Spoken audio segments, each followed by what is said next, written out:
This is John Kohler with Growing Your Greens, and I have a special announcement for you guys. Until May 25th at midnight, I'm offering some t-shirts for you guys. Growing Your Greens official t-shirts, limited time only. I don't know if they'll ever be back again because I'm not in the business of selling t-shirts. I'm here to teach you guys about how to grow your own food. But anyways, you could help me out so that I can buy a farm with my girlfriend and you guys get a t-shirt at the same time. 100% recycled, 100% made in America. They fit me great, that's why I selected them. I've had the same brand t-shirts for over 2 years now, and they wear really well and wash really well and don't rip and all this other kind of stuff. They hold up really well. That's why I'm offering them. Click over right here to get yours today.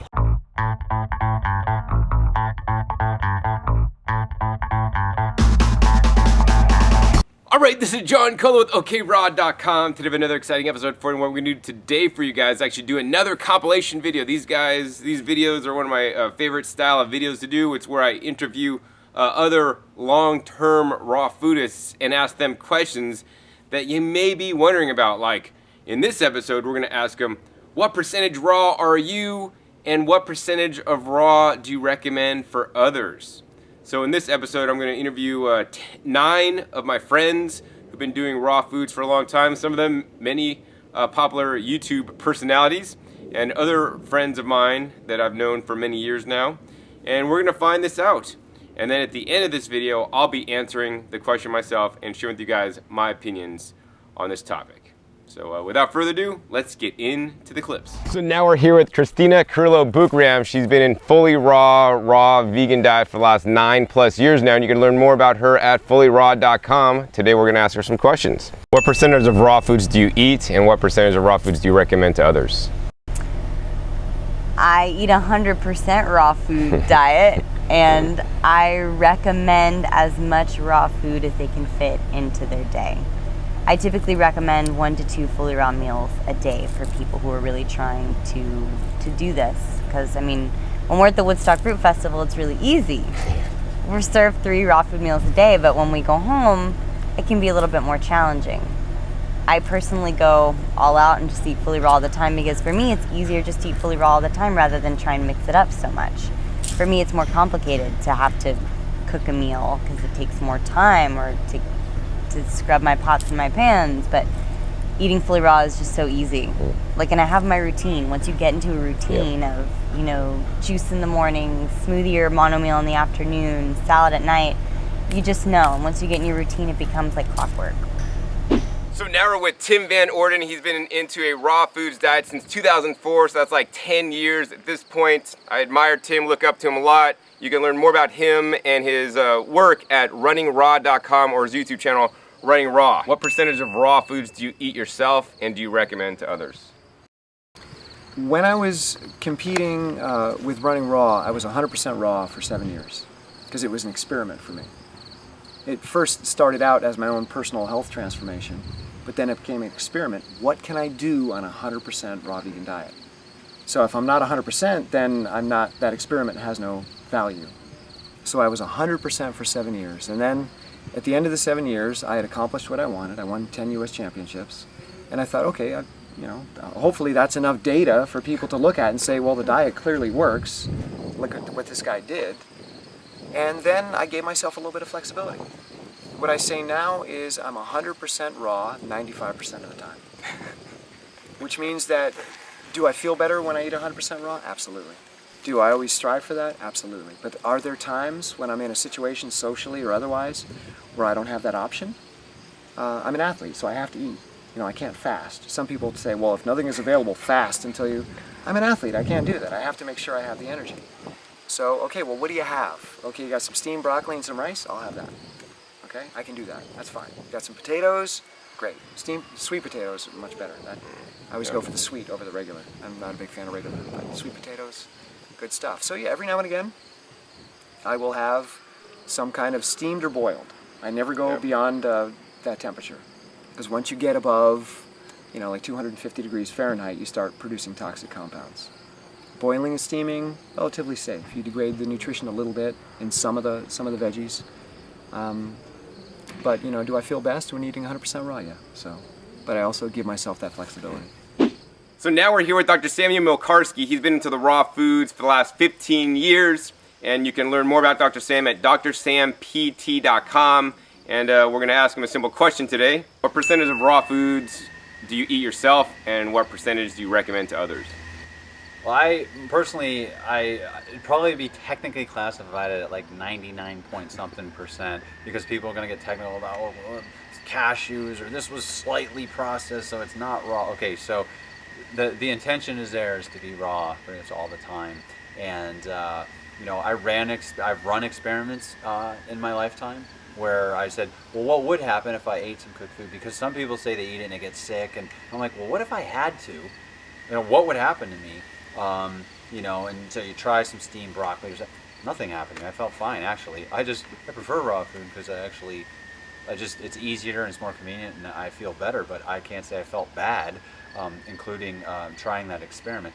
But that's for me, like 99 point whatever %. I think what other people should do is what makes them 100% happy and healthy.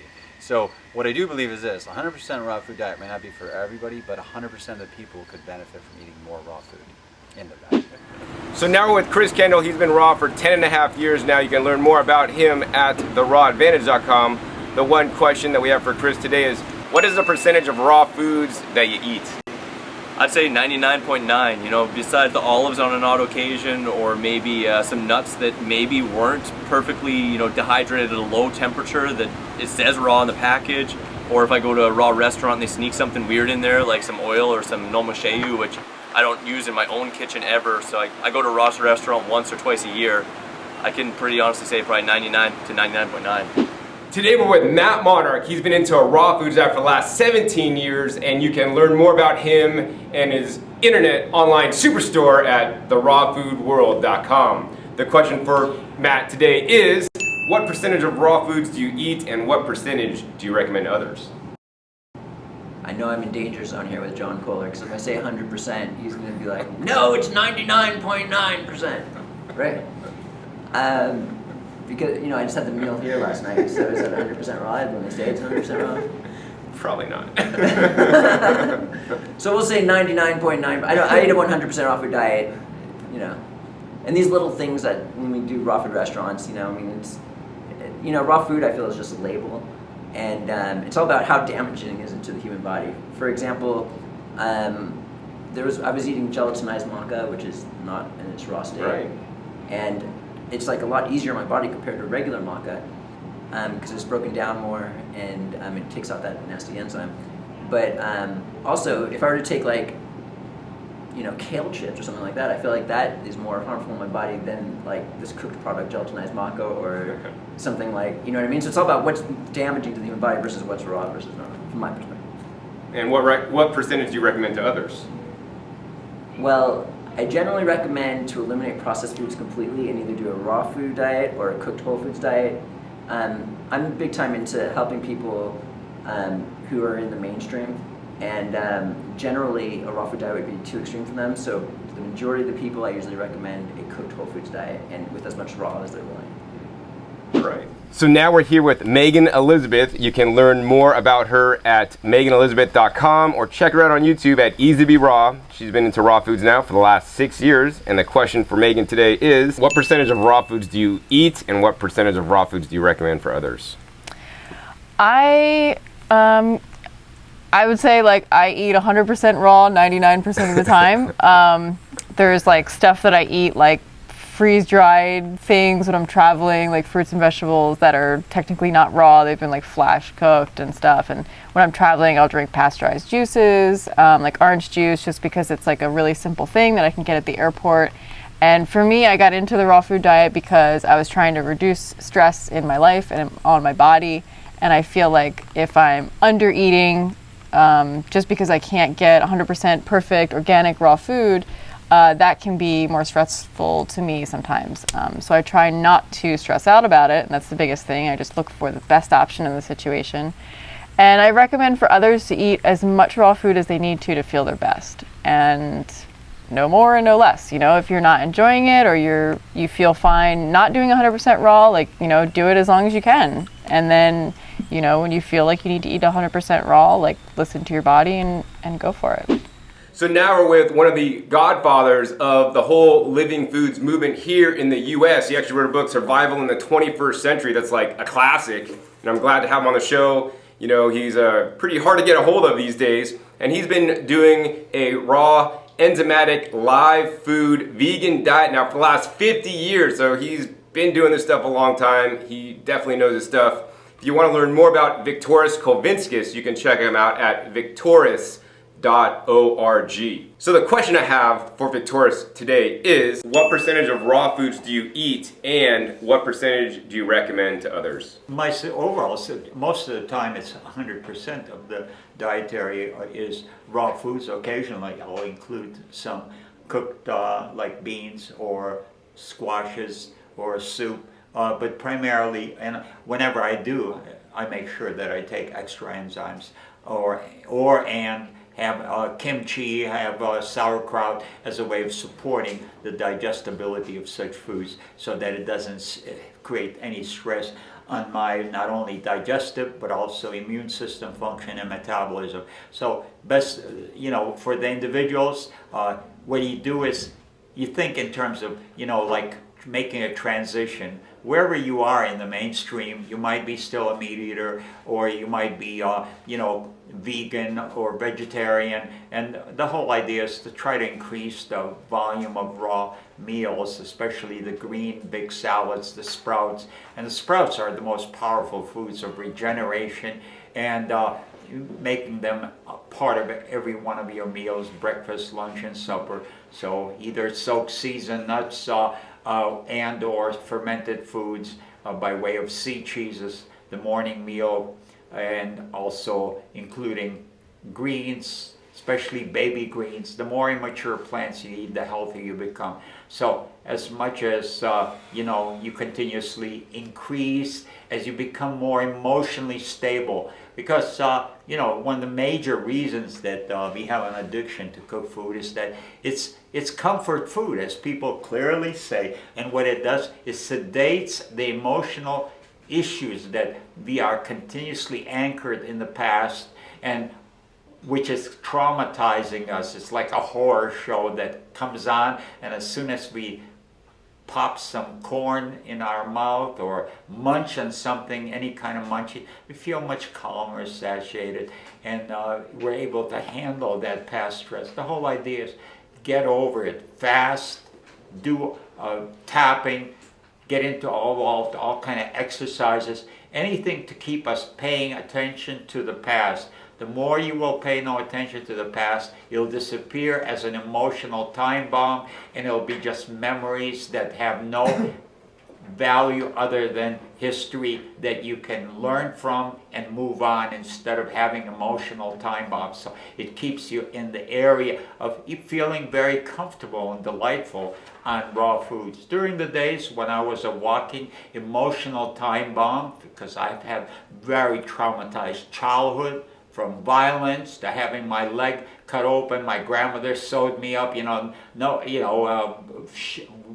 talking about violence of World War II. You think things look kind of rough in Watts or Harlem. Well, you've got to try being in a war where they're shooting you all over, and people are dropping dead all around you, and you're just a child over there, and all the other attributes. So I zipped up, and then when I started recovering by the time I was 17, well, it was so horrible. I started having anxiety, lack of sleep, and it took many years to process it, but now I just look back and it's history, and it means nothing more than part of the delightful life experiences I had that made me who I am. You know, that's the way you need to appreciate the past. Bless it. It made you who you are. You know, it either kills you or it makes you stronger. So it's a choice that you have to make.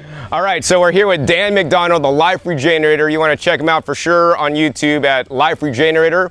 And he's been into raw foods now for the last 14 years, and we're just going to simply ask Dan some questions today. What percentage of raw foods do you personally eat, and what percentage of raw foods do you recommend to others? I mean, you know, as a responsible person who's had so much benefit from 100%, I really began to accelerate an evolution of consciousness when I was committed to 100%.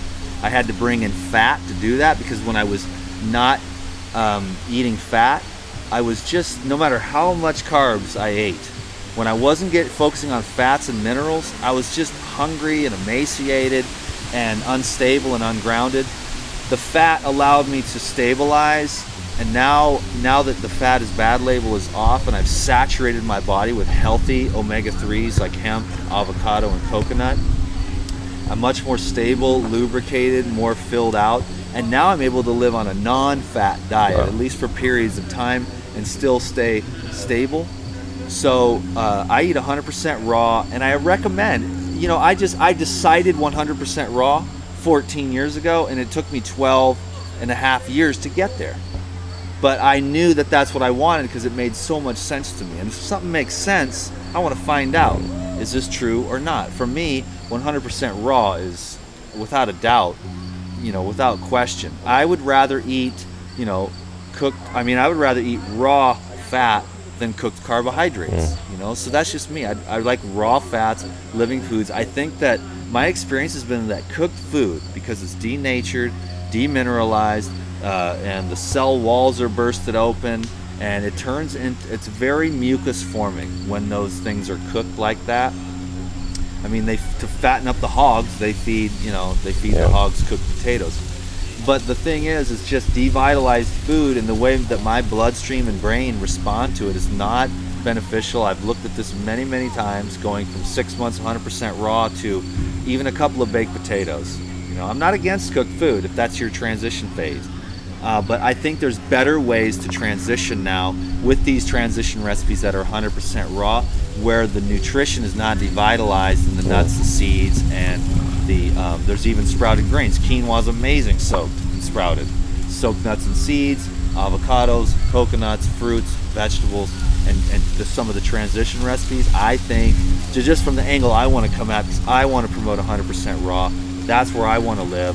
That's where I'd like to see the world go. And that's where I'd like to see anyone who's interested in seeing their potential arise. That's my little gift to the world. And that's just the foundation. So 100% raw, and work towards it.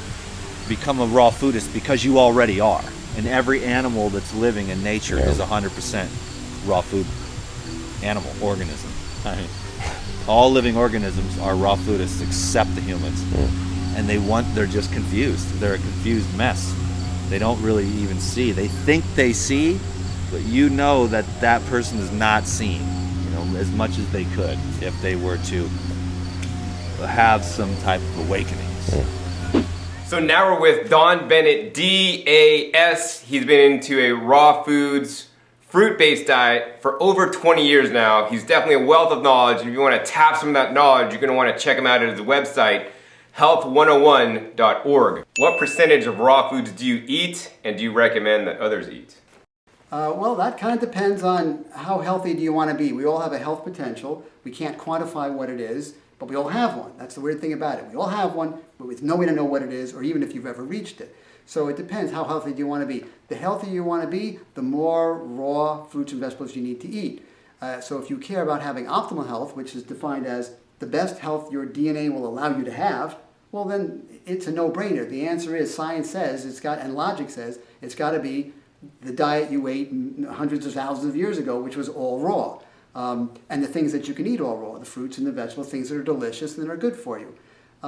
So any amount of cooked food you then eat on top of that, so if you don't do 100%, if you do 90, 10 or 80, 20 or 70, the more cooked food in your diet, the less healthy you're capable of being. So it really all depends on how healthy do you want to be.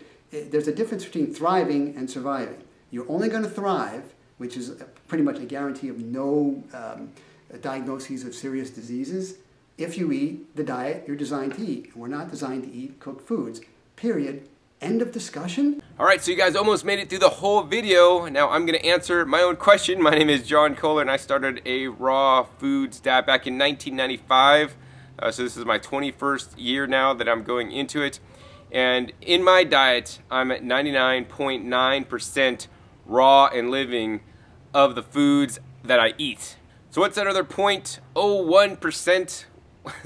Well, it accounts for some of the things that I eat that may not be entirely raw. You know, occasionally I have raw cashews that are labeled raw, but not really raw. They're the heat process kind, but in general, if I'm to buy them, I buy the really raw ones that were hand cracked myself.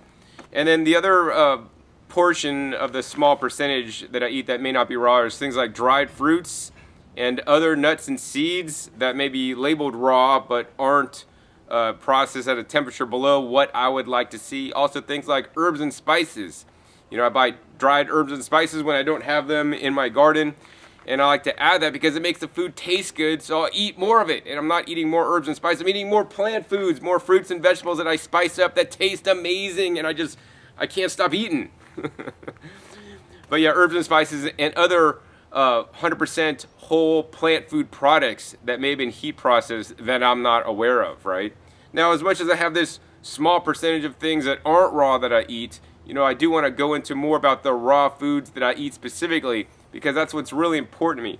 Raw foods as a category could mean a lot of things. It could mean raw olive oil that wasn't processed, too hot. It could mean, raw sugar cane, powder, or raw coconut nectar and all these things. And these foods I don't consider to be true raw food products because they're highly processed food products. We want to eat things in their whole natural state, and being raw is just one criteria that's important to having a food that it's unadulterated, besides just being unheated and also minimally processed. I'll put a link down below to a few videos if you want to learn more about this topic. One is titled "Just Because It's Raw Doesn't Mean It's Healthy," so that you guys could know for yourself what something that's raw or not is. And also I'll put a link down below also to another video I did, is the reason why raw foods work. And it's not just because it hasn't been heated above 118 degrees. You could drink, raw olive oil and have raw coconut sugar. Mix those two raw things all day long. They probably taste pretty good. Oil and fat. Maybe you have to add some salt to it too. Raw Himalayan sea salt. Sun-dried, right? All this stuff is healthy, but if you ate a diet of those three things, in my experience, in my opinion, you would not be so healthy. So the raw foods you want to focus on is not only these packaged, bottled, and processed foods. We want to focus on the foods in nature. I'm sitting here in my abundant garden. I just have celery here, kale here, onions there, garlic there, Swiss chard over there. I got peppers already going off. I got tomatoes over there. We want to focus on fresh fruits and fresh vegetables. That's what the focus of a raw foods diet should be, but unfortunately it's gotten perverted over the years. People are eating all other kind of raw food products, but we want to eat whole fresh fruits and vegetables. And the best thing to do is to grow them yourself so that you know how they're grown. You know that the strawberries you're eating, they didn't spray mule blood or any other kind of blood or, ground up fish on your organic strawberries so that you could eat them, right? Yeah, that's kind of gross, but this is what they do in conventional and even organic agriculture, right? They put all kinds of things or waste products on the foods, on the soil to add fertility to grow the foods you guys are buying. So I want you guys to cut out the middleman and start a garden if you guys haven't already. I do teach gardening at GrowingYourGreens.com or my YouTube channel, Growing Your Greens. So on a daily basis, I pretty much just eat fruits and vegetables with a handful of nuts and seeds, maybe some avocado and or coconut. So for example, today it's in the evening time. For breakfast, I juiced a whole bunch of cactus fruits. I don't know, maybe like, I think I had about a dozen, maybe 13, 14 cactus fruits. And I used one whole mature coconut, water and meat, blended that, the water and the meat together, added some additional coconut water in there, blended that up, and then I juiced the cactus fruits through my juicer, poured in the blended up coconut water meat, so I basically made a coconut milk cactus fruit juice. Yeah, figure that one out. But anyways, it was delicious, really high pigmented, dark, rich, like magenta color.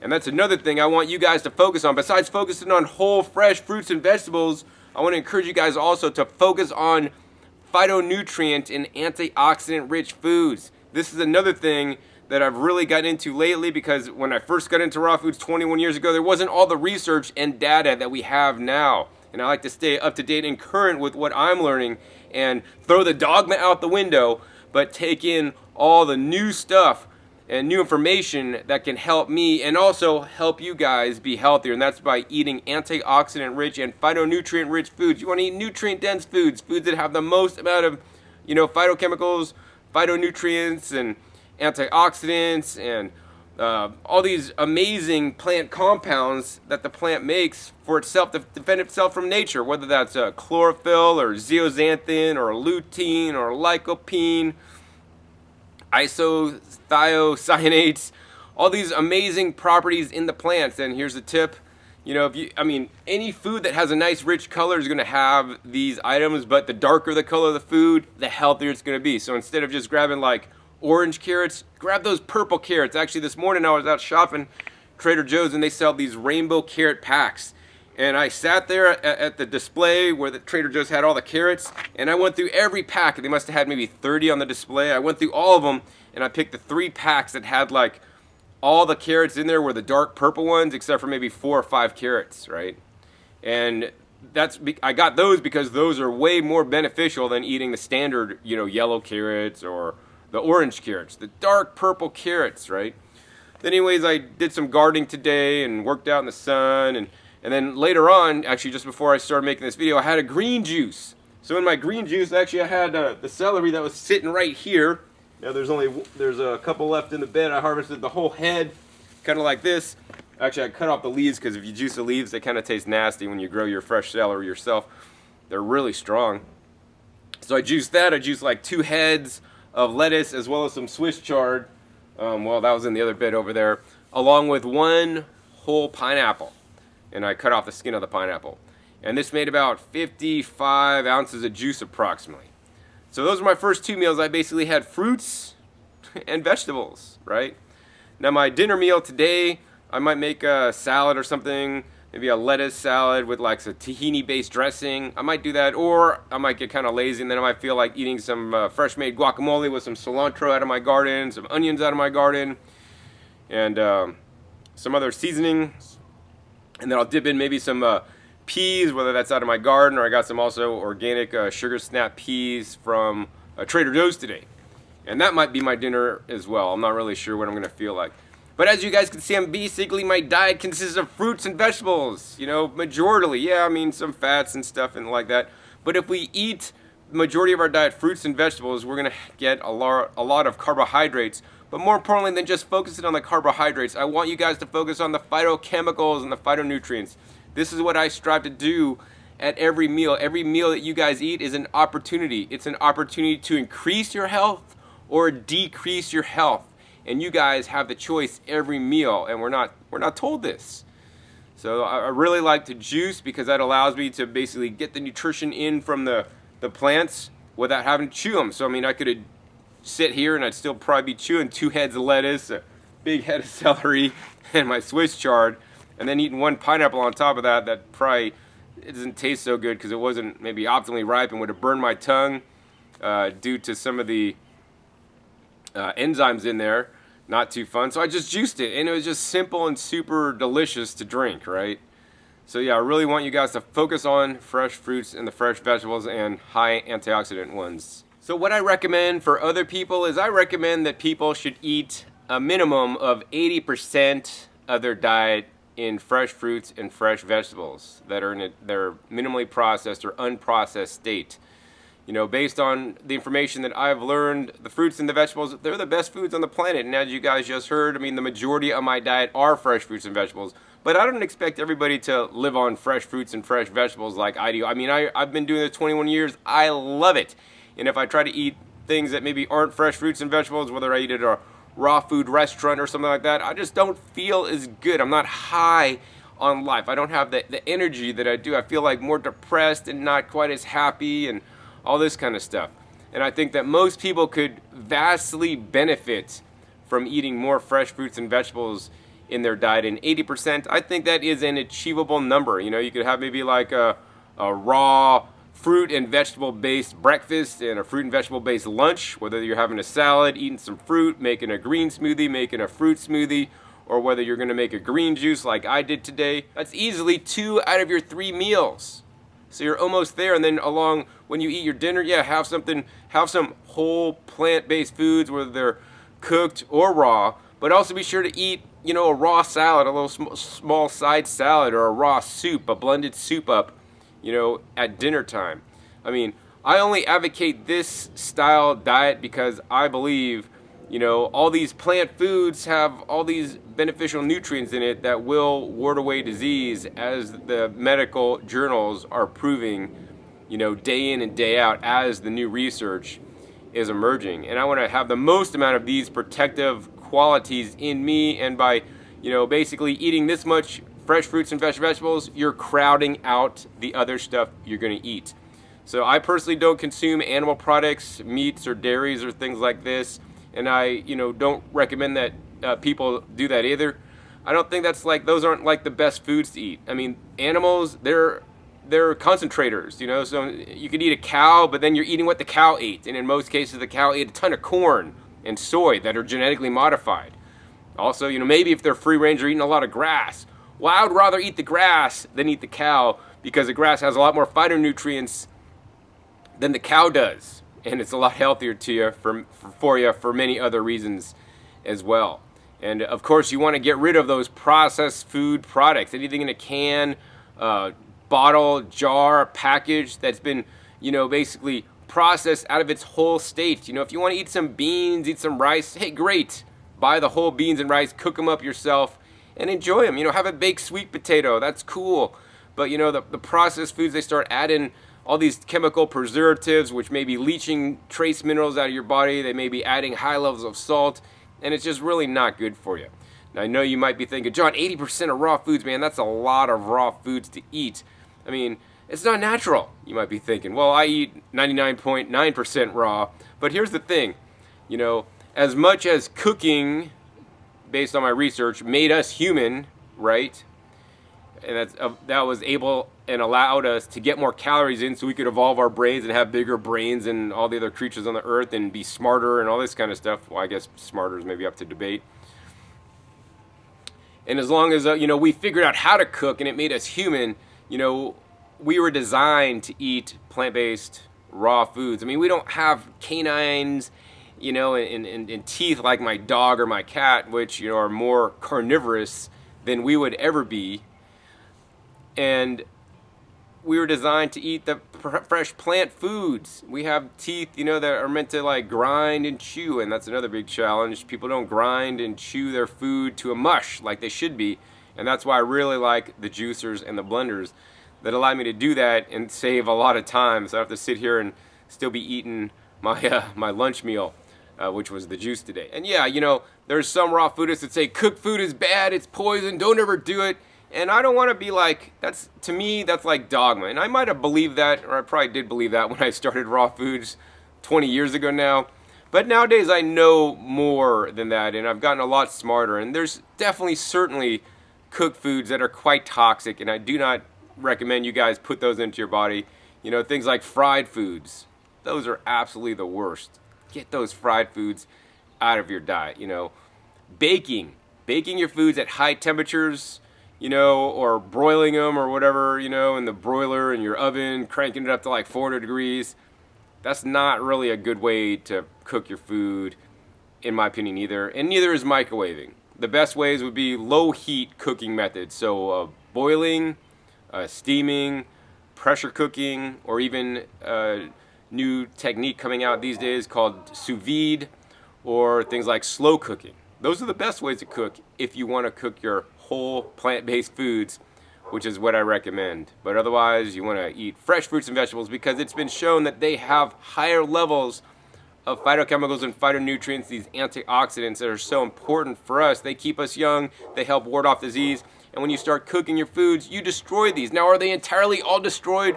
Well, some are, and many are not. I want to maximize these nutrients into me, and I'd much rather, you know, the juice that I made earlier to get these phytonutrients in the highest concentrations, then blend it, because blending will actually lower the concentrations of these very valuable phytonutrients, and then I would not be getting the same anti-cancer protection out of the mixture.